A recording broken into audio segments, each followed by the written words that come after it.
Bonjour à tous, soyez les bienvenus sur le plateau de C'est le Sud. Alors afin de vous permettre d'optimiser votre séjour dans notre belle région ou même ailleurs, notre invité a créé des plateformes destinées à vous faciliter la vie.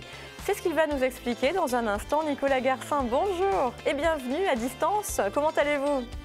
Bonjour Alexandra, très bien, merci beaucoup en tout cas. Alors vous êtes le fondateur, c'est un plaisir, du Coq Trotteur. Vous nous présenterez vos différentes activités dans un petit instant. On retrouve, comme chaque jeudi, Catherine Fructus avec, pour le plus grand des plaisirs. Ça va, ma Catherine? Mais ça va très très bien, Alex. Vous aussi? Oui, ça va, je vous remercie. Alors, on va revenir avec vous aux origines d'un matériau qu'on utilise énormément, qui passe entre nos mains 1000 fois par jour. Il s'agit du verre. On ne connaît pas forcément son histoire, son origine. Donc, on va revenir là-dessus et sur ses différentes utilités avec vous tout à l'heure. Et surtout plein de petits trucs et astuces pour les nettoyer et les entretenir, nos applis en verre. Parce qu'ils sont souvent un petit peu ternes, hein, pour eux. Je pense notamment au vase. Tiens, vous allez m'aider parce que moi j'ai un vase en verre que j'ai utilisé il y a peu de temps et j'ai du mal à le nettoyer. Effectivement, il est tout terne. Donc j'attends vos astuces. On va y arriver. Et Marianne également est avec nous comme chaque jeudi. Bonjour Marianne. Bonjour Alexandra. Et des idées de balade, alors toujours dans notre belle région, mais cette fois-ci, on va s'axer plutôt vers des balades dans la nature pour se ressourcer. Oui, exactement. Comme c'est les vacances, eh bien avec les petits, on va aller dans une ferme pédagogique. Et puis, on va aussi faire une petite balade gourmande œnologique. Et puis, simplement aussi prendre l'air un peu plus loin sur la côte. Et voilà, et puis si j'ai un petit peu de temps, un petit atelier pour les enfants. Génial, beau programme. Allez, on y reviendra tout à l'heure. On va démarrer avec le Coq Trotteur. Alors, c'est le nom de votre société, Nicolas. Expliquez-nous ce petit coq qui parcourt la France comme ça. C'est l'image que vous souhaitiez donner justement à votre structure. Exactement, c'est exactement ça, Alexandra. En fait, l'idée, elle est toute simple, hein. Ça fait à peu près 10 ans que je travaille sur ce projet. Et ma plus grande frustration, c'est quand on part en vacances, d'avoir cette difficulté à trouver, en tout cas, des choses sympas à faire, des choses un petit peu atypiques, insolites. Et très vite, je me suis rendu compte que même, en fait, notre jeune génération se détache de l'office de tourisme, alors que c'est une vraie mine d'or d'informations. Et donc, tout est là. L'idée, c'est de sublimer, en fait, tout le travail qui est fait en office de tourisme et de le rendre interactif, ludique, avec le digital. Donc l'idée, c'est qu'on construit donc des plateformes numériques sur lesquelles on va pouvoir retrouver très simplement tout ce qu'il y a à faire sur un territoire, hein, donc les musées, les randonnées, les parcours vélo, les activités de plein air, tout ça très simplement. On peut même acheter ses billets directement sur la plateforme. Et donc ça, c'était en tout cas l'idée de départ. Et ce qu'on s'est dit, c'est qu'il faut aller plus loin parce que pas tout le monde va en office de tourisme, pas tout le monde pense à aller aussi sur le site internet de l'office de tourisme. Donc on se dit, on va mettre en place cet outil aussi donc, dans des hôtels, des chambres d'hôtes, même ceux qui font par exemple de la location entre particuliers, des locations saisonnières sur des sites bien connus. Et donc, les gens qui rentrent dans des hôtels, dans des chambres d'hôtes, ils vont pouvoir aussi très facilement accéder à cette plateforme, découvrir tout ce qu'il y a à faire, planifier leur séjour, acheter leurs activités. Donc voilà, c'est un support très interactif, très ludique.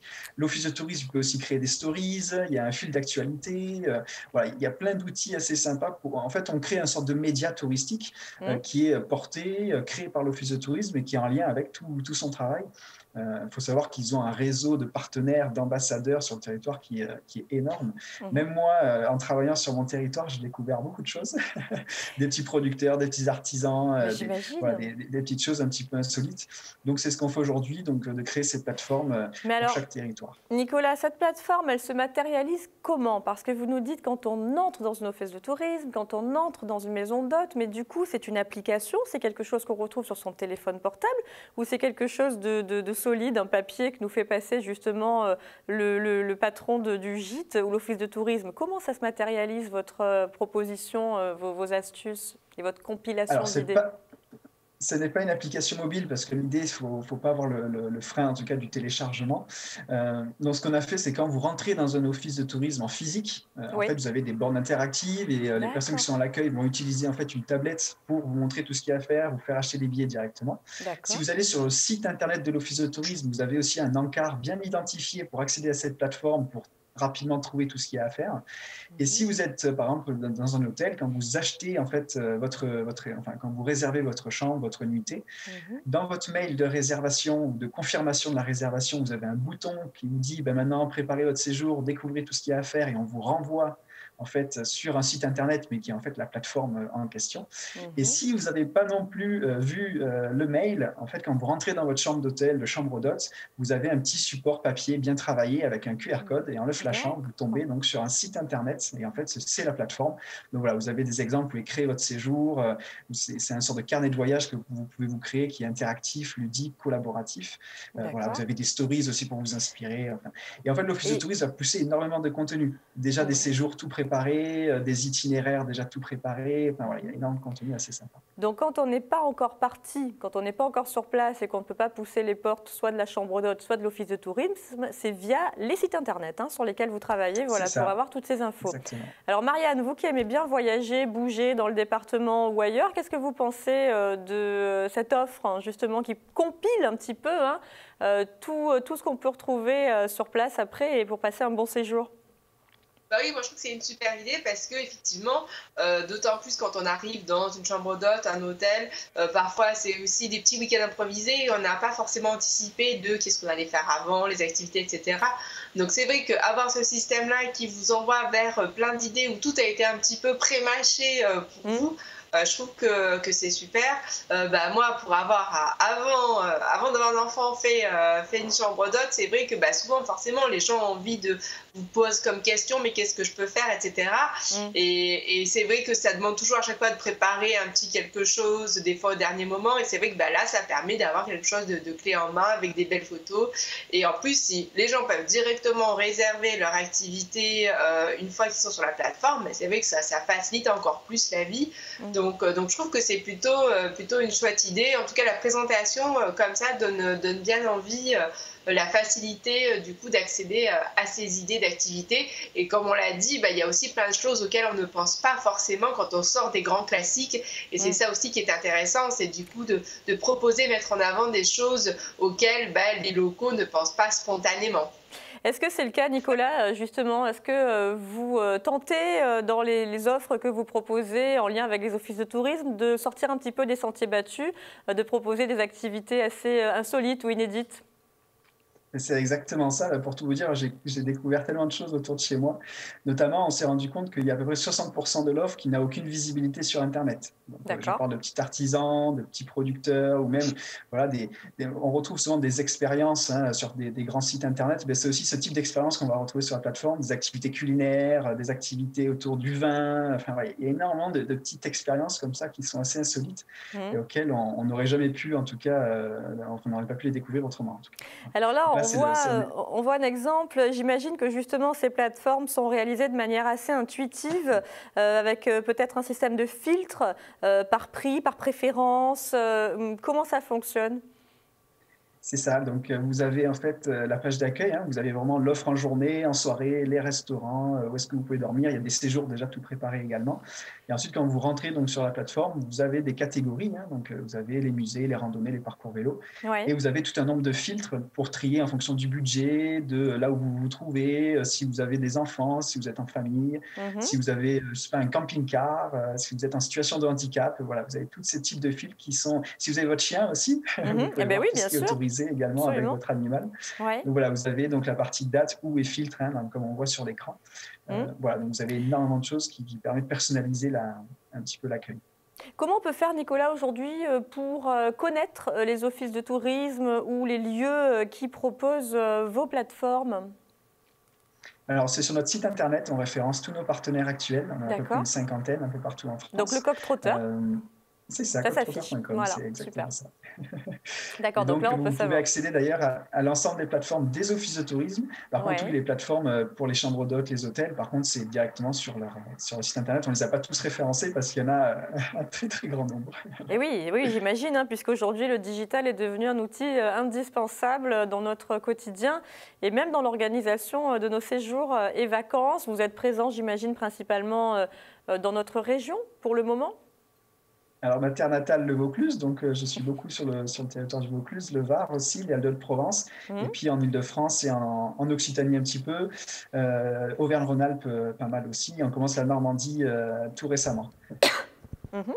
Et vous aviez organisé alors à Noël dernier un marché de Noël virtuel, c'est tout autre chose, donc qui réunissait beaucoup d'artisans, donc ça leur a filé un coup de pouce, hein, j'imagine, puisque les gens à cette période-là, c'était un petit peu compliqué, les magasins étaient fermés. Est-ce que vous imaginez reproduire l'opération avec des artisans, notamment, je ne sais pas, des Alpes, ou voilà, sans pouvoir se déplacer, pouvoir acheter des produits et se les faire livrer à domicile?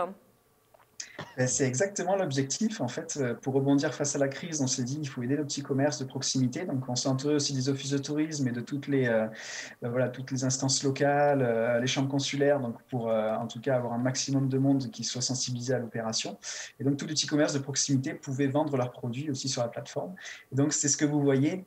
Justement, tout à l'heure, vous montrez là l'écran avec les différentes entrées. On a lancé le marché local. Donc, en fait, vous retrouvez tous les commerces de proximité, tous les produits donc, qui sont disponibles. Et pour un touriste ou même pour un local, en fait, ça lui permet de retrouver tous les produits du terroir, de les acheter aussi en ligne s'il le souhaite et tout ça. Voilà. Et donc ça, on retrouve également sur votre site le Coq Trotteur. Merci Nicolas et bravo pour cette belle initiative. Beaucoup. Vous restez avec nous puisqu'on va parler justement d'activités 100% nature avec Marianne qui peut-être pourront vous intéresser et que vous pourrez inclure, qui sait, à vos plateformes. Marianne, vers où nous dirigeons-nous aujourd'hui ? Alors, d'abord, nous allons commencer par une petite balade qui va rien vous coûter, qui va sûrement faire plaisir à vos enfants, j'en suis sûre. On va du côté de Simiane-Collongue.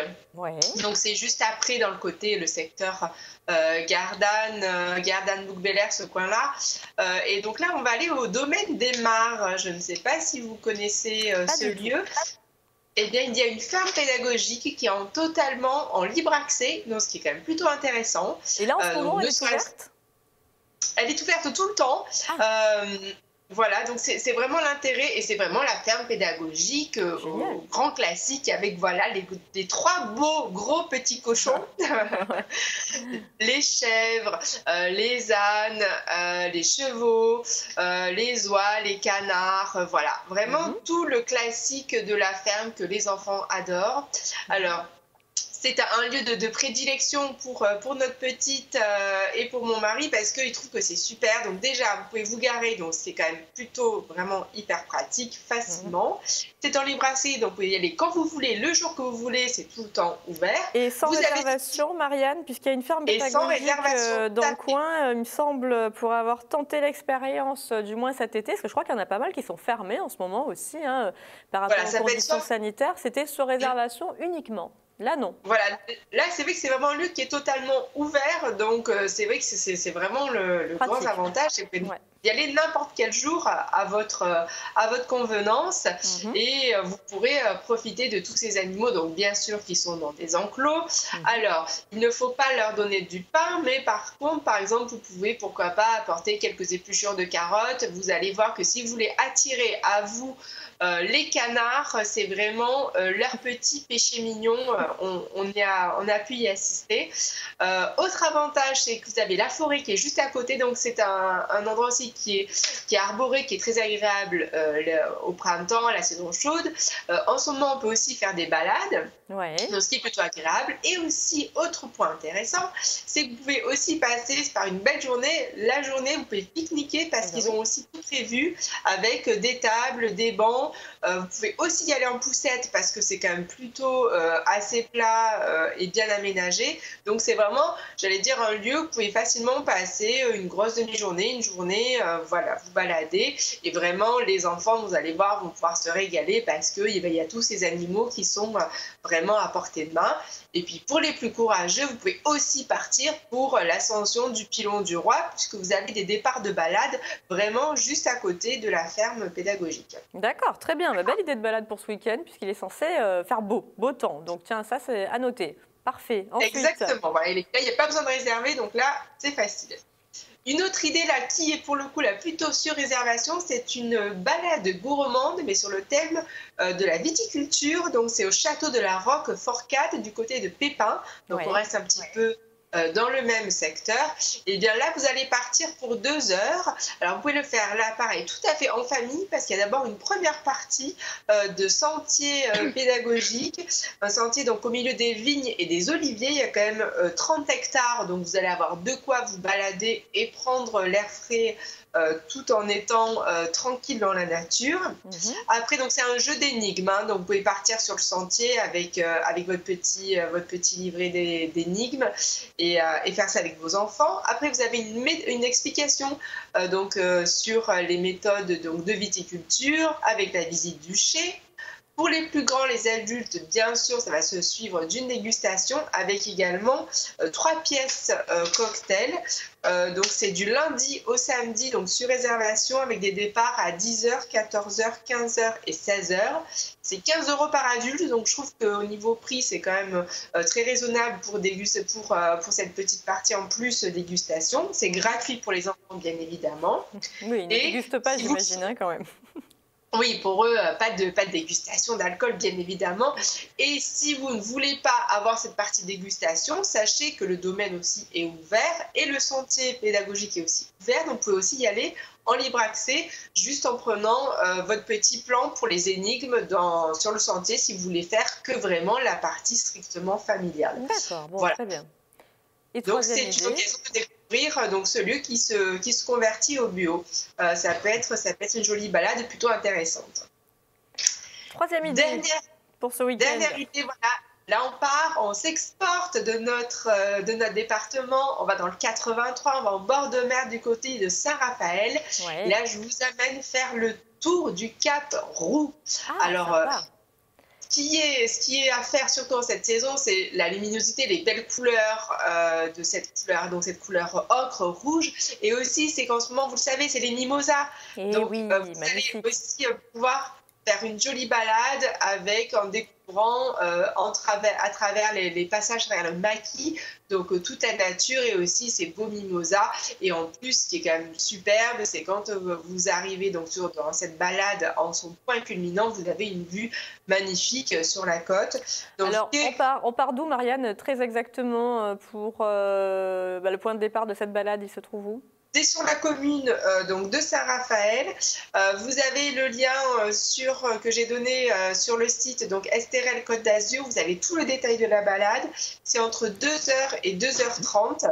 Et c'est une balade qui est accessible à tout le monde, qui est plutôt familiale, même s'il faut prévoir quand même des bonnes chaussures, une paire de baskets. Ouais. Mais il n'y a pas de grosses difficultés. Vous avez 4 km 3, donc vraiment ça vaut la peine d'y aller pour la vue panoramique. Magnifique panorama. Et pour terminer, Marianne, parce qu'il nous reste quelques secondes, tiens, l'atelier chocolat, puisque c'est les vacances scolaires qui démarrent ce week-end pour notre zone. Exactement.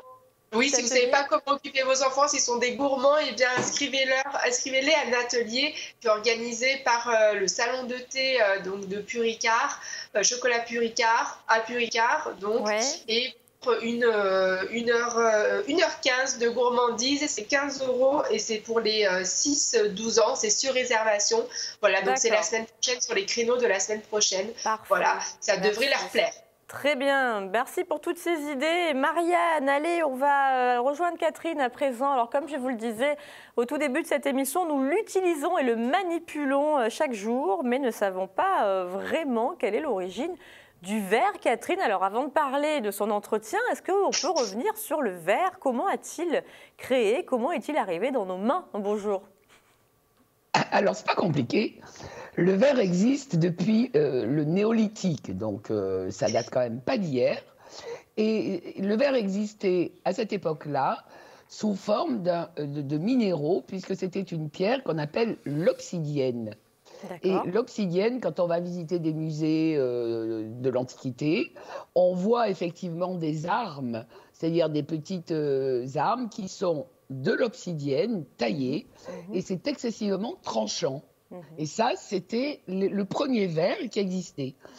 Peu à peu, au fil du temps, c'est-à-dire qu'on est vraiment il y a très longtemps, le verre apparaît doucement, et c'est toujours pareil, par hasard, parce que lorsque les potiers fabriquaient des vases, des pots, des bouteilles et des amphores, parfois, le four était trop chaud, Le sable était trop calcaire Oui. et à ce moment-là, ça formait sur la céramique une espèce de couche vitreuse, Oui. d'où la naissance du verre. D'accord. Peu à peu, les Phéniciens et les Babyloniens ont l'idée de génie de créer la fameuse canne à souffler. Oui. Donc, ils ont commencé à souffler le verre, On peut qui au toujours départ observer les souffleurs de verre, notamment sur les îles de Burano et Murano, non, près de Venise, absolument, par exemple. tout à fait, ou sans aller En France si loin, on peut aussi, même le oui. voir à Biot ou à Oh, mais Valoris. j'avais envie de m'évader un petit peu, Catherine. Ben, J'avais vous avez envie d'aller vers drôlement raison. l'Italie, là. Ça me faisait du bien. Moi, je vous comprends. Moi, je vous comprends. Et alors, donc, ces fameux souffleurs de verre ont peu à peu, évidemment, amélioré les techniques Oui. et ont pu, en soufflant le verre, le rendre transparent. Mhm. Et ce qu'on sait moins quand même, c'est que à partir du 19e siècle que le verre a été fabriqué de manière totalement industrielle. D'accord, donc c'est récent. Alors, oui, alors ce verre, évidemment, on l'emploie tout le temps, chaque jour, non-stop. Il a été un petit peu, pendant quelques décennies, remplacé par le plastique, Oui. ce qui est bien dommage, Tout à fait. parce que le verre, il faut quand même savoir qu'il se recycle à l'infini.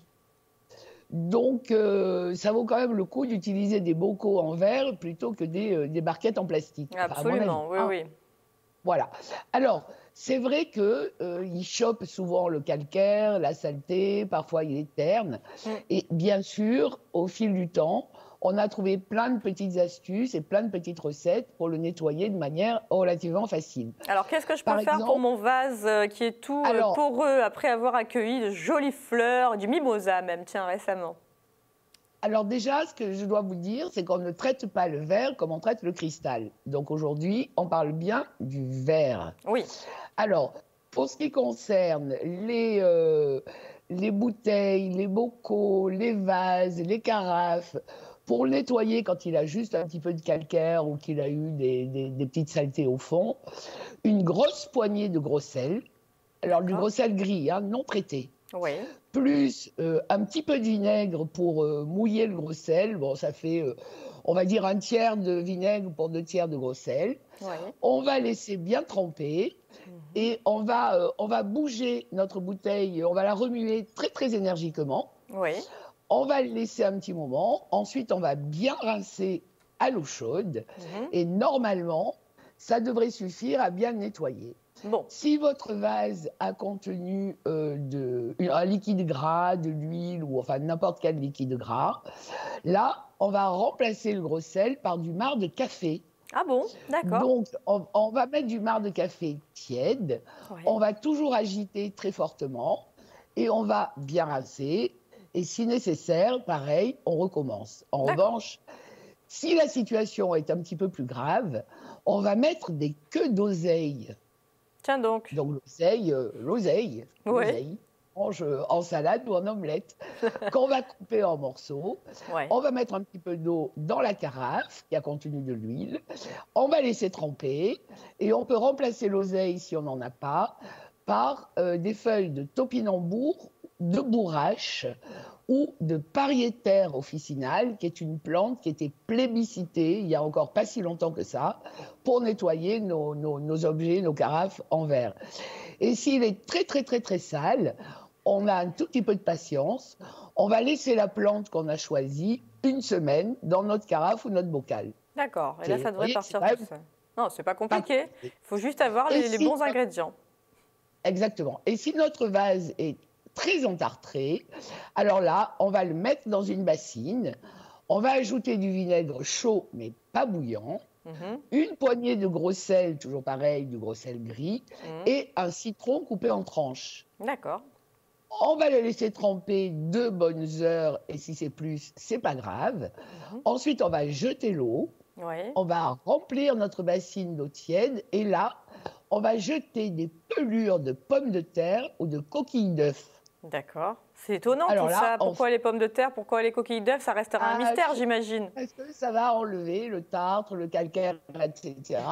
Et ce qui veut dire qu'à partir de dorénavant, on va soit préparer notre menu en fonction des objets en verre Voilà, qu'on a nettoyés, c'est ça. soit l'inverse, en fait. Voilà. En fonction des objets à nettoyer, tout à fait. Exactement. Alors Bon. ensuite, bon, c'est quand même assez à la mode en ce moment d'avoir des tables en verre, table basse ou table de salle à manger. Alors là, pour le nettoyer, il n'y a rien de plus facile. On prend soit un papier absorbant, soit un chiffon en microfibre, puisqu'on a la chance aujourd'hui d'avoir des chiffons en microfibre. Oui. Et on va simplement, donc chiffon plus alcool à brûler. D'accord. Tout Et ça simplement. enlève toutes les Évidemment, traces. on ne rince pas, ça va vraiment super briller. Mhm. Et si on veut avoir une brillance exceptionnelle, de temps en temps, on va prendre pas de la terre de Sommières, mais de la terre de Meudon. D'accord. Donc Bon. cette terre de Meudon, on la trouve dans toutes les drogueries. Un volume de terre de Meudon plus 3 volumes d'eau.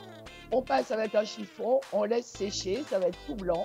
On Ok. essuie et c'est magique. Merci Catherine Voilà. pour tous ces bons conseils qu'on retrouve en partie dans vos livres qui s'affichent. Merci à Nicolas de nous avoir présenté le coq trotteur. On vous Merci souhaite à vous. une bonne continuation. Merci Marianne pour ces idées de balade du week-end. Et nous, on se retrouve demain avec un beau projet nommé Bureaupolis. 200 artistes vont occuper un immeuble voué à la démolition dans le quartier de Sainte-Marguerite à Marseille. La recette de Carole Pichon comme chaque vendredi. Et nous retrouverons le sophrologue Sébastien Melin avec ses conseils. Voilà, on vous embrasse. D'ici là, portez-vous bien et je vous dis à demain bien sûr. Ciao, ciao. Ciao. Ciao, restez là.